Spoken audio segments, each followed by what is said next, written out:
to start, I'm going to ask you to just say who you are, where you live, and then tell us about that lamp.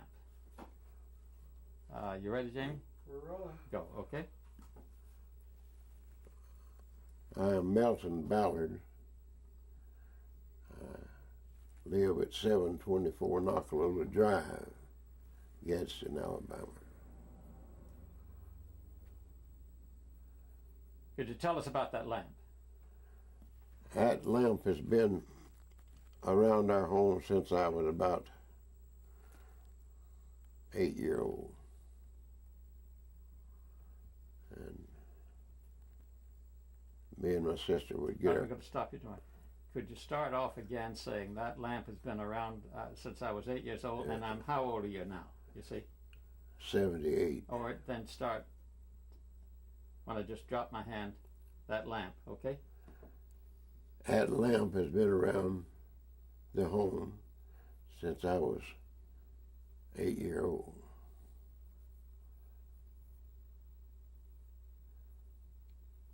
And I'm now 78. What happened to that lamp? Well, that's the only light we had until 1924.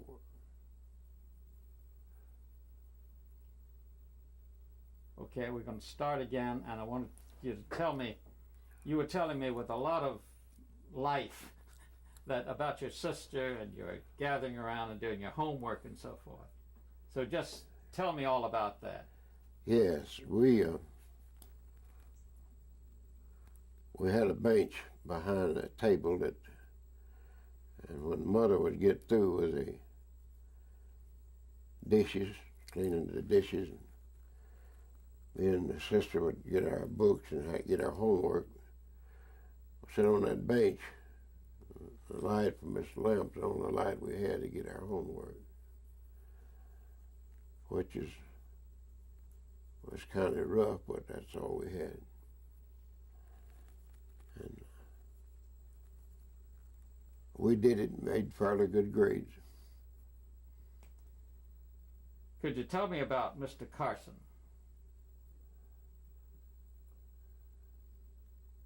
Carson? I think you mean cousins, Sean. Cousins, I'm sorry. Mr. Cousin was what they call a stretch-out man. In other words, whatever job you had, well, they'd put more on you. And he had, for instance, in the weave shop, a man had 16 looms as a job.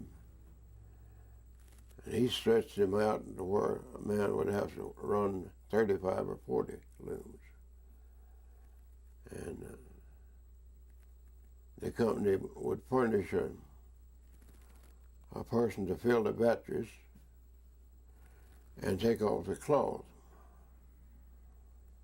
And that man that had the 40 looms, it kept him busy going up and down those aisles, keeping those looms running. I'm sorry, George, we need to stop for a moment. I need you to check. Cousin was known as a stretch-out man, and he for instance, my father had 16 looms in the weave shop. So they stretched him out to where he had about 40 looms. They did furnish him with a battery filler and a cloth doffer. But the job, he had about 40 looms to go up and down the aisles to keep the looms running. For instance, if thread broke on some looms in one aisle, he'd work on that, and when, of course, he got through it, maybe some in the other aisles down, kept him pretty busy running 40 looms. And somebody would ask my dad, said, how many looms have you got? Well, he said, I've got about an acre. And which didn't like much being an acre. But it was pretty rough. That was due to Mr. Cousins' stretch-out system. Tell us about the story about Mr. Cousins and the dream. Well, a man, I don't recall the man's name. He was going in the plant. And this man told him Sorry, start again and say Mr. Cousins was going in the. Mr. Cousins was going into the plant. And he spoke to the man. I don't recall the man's name. The man said, "By the way, Mr. Cousins, I had a dream about you last night." He said, "Yes? What was that?" He said, "Well, I dreamt that you died." And he said, there were 6 pallbearers carrying your body. And you looked up and you said, "How many pallbearers have I got?" And he said, "We got 6. You said, "Well, cut 2 of them off and cut the other 4's wages." And so Mr. Cousins didn't have too much to say. He just turned and went on into the plant. How did you get fired after the strike? Well, I reached up Just as I said, after the strike. after the strike. I was working 11 till 7 at night. I reached up to get my card, and my card was not there. And I asked the supervisor about my card, and he said, "Well, Mr. Ballard, you don't have a card." He says, "Your time was rolled out this morning about 15 after 7.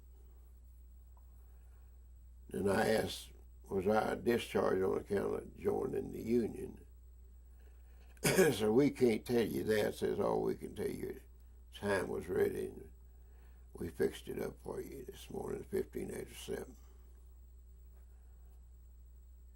So they still didn't tell me why they discharged me. However, I did ask, was my work satisfactory? "Oh, yes, we have nothing against your work.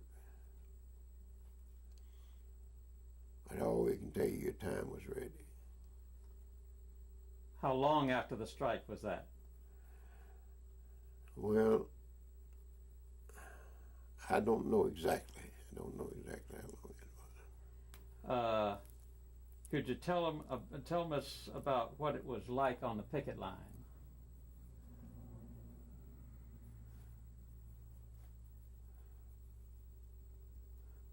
Well, they had people that would change shifts and stay with it. Just say on the picket line. On the picket line. And we never did have any trouble of any kind on the picket line. Everybody seemed to cooperate.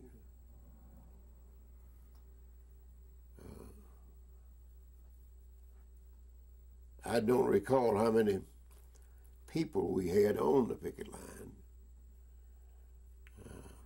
However, we had enough to take care of it.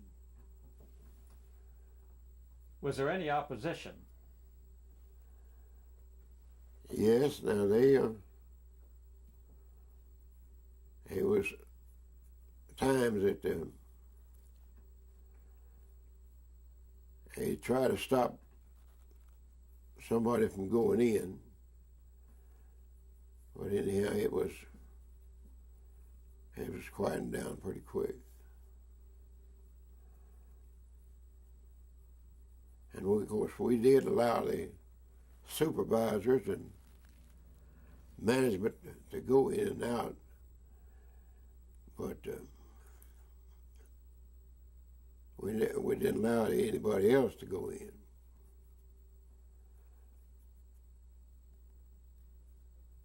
Now, you mentioned when we were on the porch about some people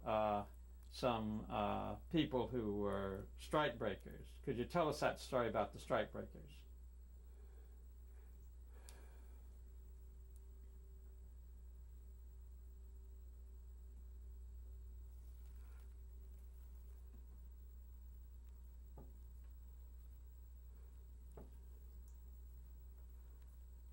I can't recall exactly who it was, but there was some that tried to force their way into the plant to go in and work some jobs. And of course, these people were not union people, and they never did make it into the plant. They were stopped at the gate.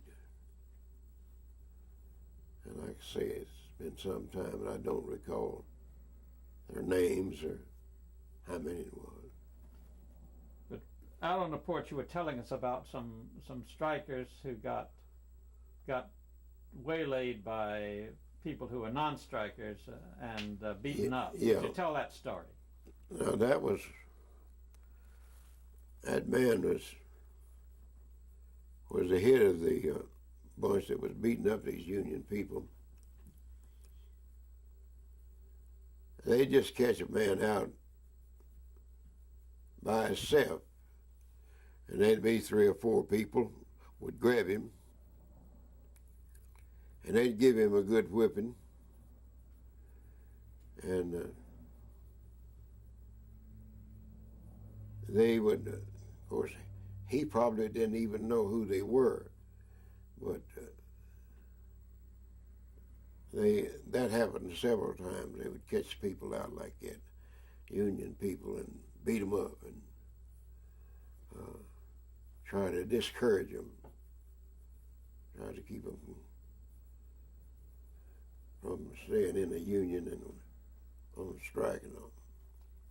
Why did you think that Gadsden people here were so eager to strike? Because they struck earlier than anybody else in Alabama.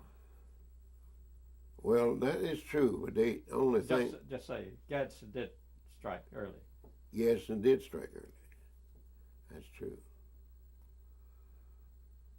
Why? They were going by the law that was signed to give the working men the right to organize, and which was a law that was signed by the late President Roosevelt. And they believed that so strong,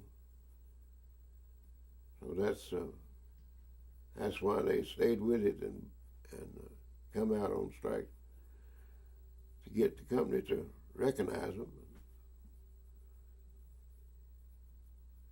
And they wanted 8-hour shifts instead of 12. Of course, the company wouldn't agree to it. Now, tell us about your first job in the mill. How old were you and what happened?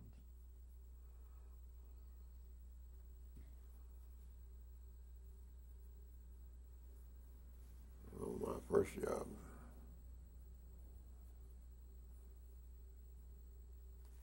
I don't recall my age at that time, but the first job I had was sweeping. $8.10 a week for 64 hours.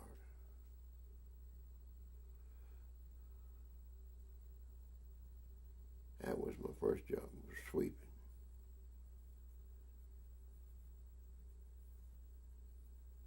But like I say, I don't recall my age. I don't remember what. Now, do you remember when the NRA came in? Yes, I remember when it come in. It must Just to say, I remember when the NRA came in. Yeah, I do remember when it come in. Start again and say, I remember when the NRA came in. Okay. I remember when the NRA come in.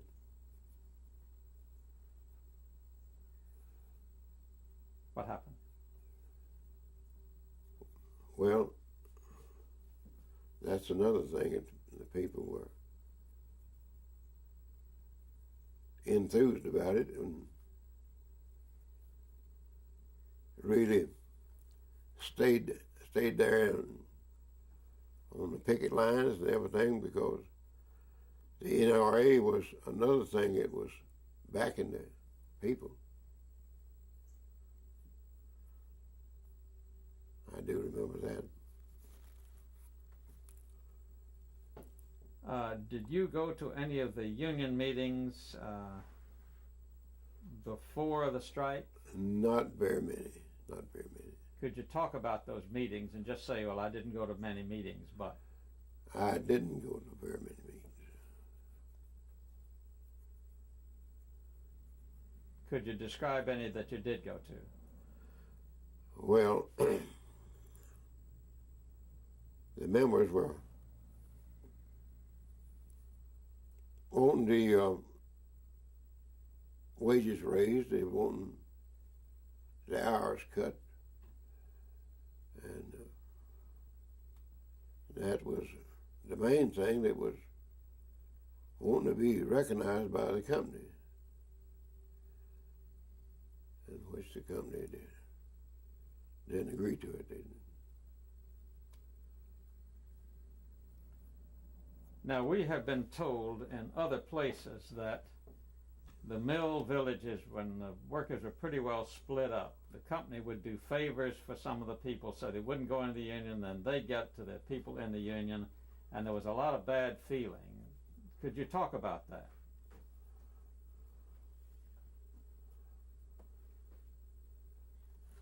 No, well, what I would have to say would be more or less hearsays. I can't put my finger right on who it was and exactly when it happened, so it would be hearsays. But it did. I did hear a good bit about it. Were there company spies around? Oh yeah, they sure was. Talk about that. In other words,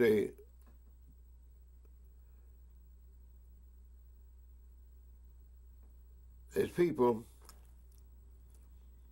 would slip in to those meetings because they didn't have to wear a badge or nothing, and they would get in there and they'd find out a lot of things, and that the union was wanting to do, and they'd take it back to the company. And I don't know for sure how many it was, but that did happen. So I would call them spies.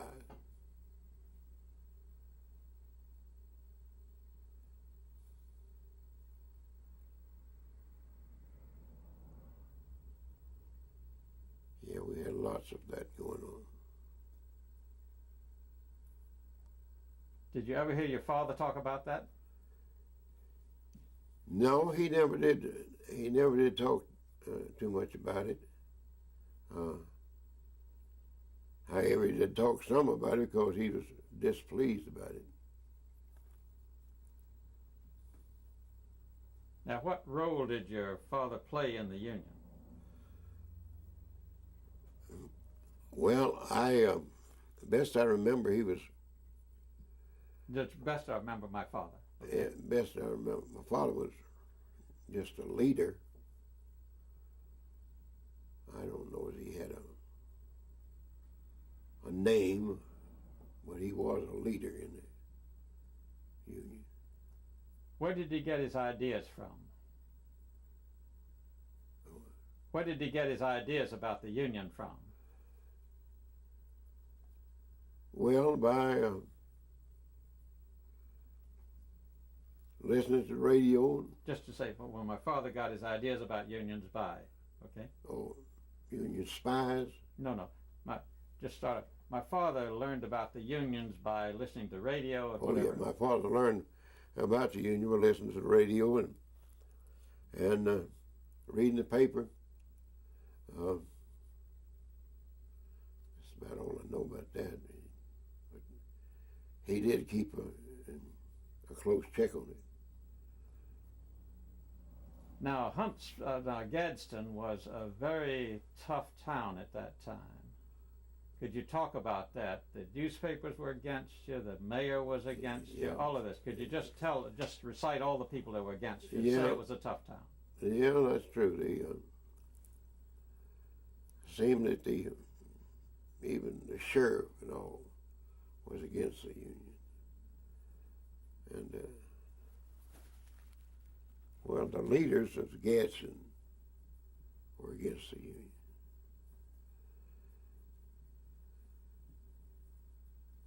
But the people determined to hold out because they knew there was a law that was supposed to back them. But they did have a lot of people against them. Who got fired? Who got fired?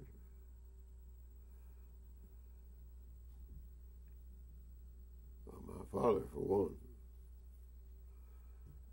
They fired 64 people in 1 week. They didn't tell any of them what they was firing them for, but they just told them their time was ready.